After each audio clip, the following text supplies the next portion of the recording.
खुलुमबाय बे समाव बडोलेण्ड इंखं टेलिभिजननि स्टुडिय'आव आं मिथिका नार्जारी दिनैनि गाहाय रादाबफोराव दङ। नेपालाव बिरखं जाब्रबथाय सा 66 नि जिउ खहा आरो साबाया भारतनि नोगोरारि। बिहाराव सा 81 डाक्टारफोरखौ नीतीश सरकारा साख्रिनिफ्राय होखारदों। दानिया फैदो आबुं रादाबाव।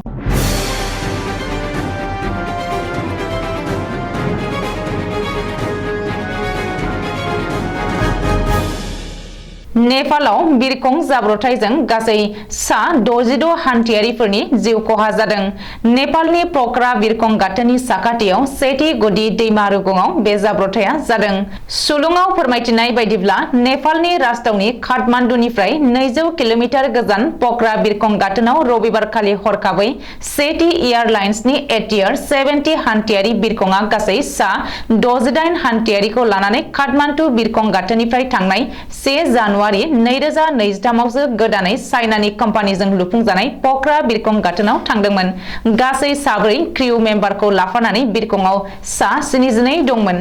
बेनिनो सा 66 सुबुङा जिउ गोमादों आरो माखासेया पेराशुटजों गावबा गावनि जिउखौ रैखा खालामनो हादों। थैनायफोरनि गेजेराव 7 भारतनि नोगोरारि आरो 3 उन्दै खुदियाफोरबो दंफायोमोन होननानै मिथिहोदों।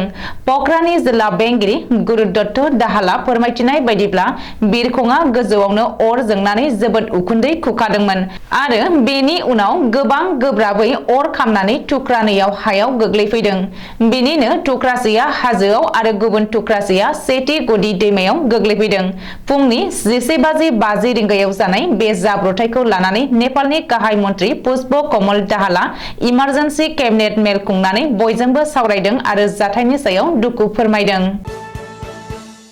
बिहारनि गिबि मन्त्रि नीतीश कुमारनि केबिनेट मेल दैदेननायाव बिहार रायजोनि गासै सा 81 डाक्टारफोरखौ सनिबारखालि साख्रिनिफ्राय होखारदों। बिहारनि चीफ सेक्रेटारि एस सिद्धार्थआ मिथिहोनाय बायदिब्ला बिसोर सा 81 डाक्टारफोरा थांनाय 5 बोसोरनिफ्रायनो गावबा गावनि डिउटिखौ रेगुलारै मावबोआखैमोन आरो बांसिनै रां खामायनो थाखाय गुबुन प्राइभेट हस्पिटालावसो बांसिनै सिबिथाय होबोदोंमोन।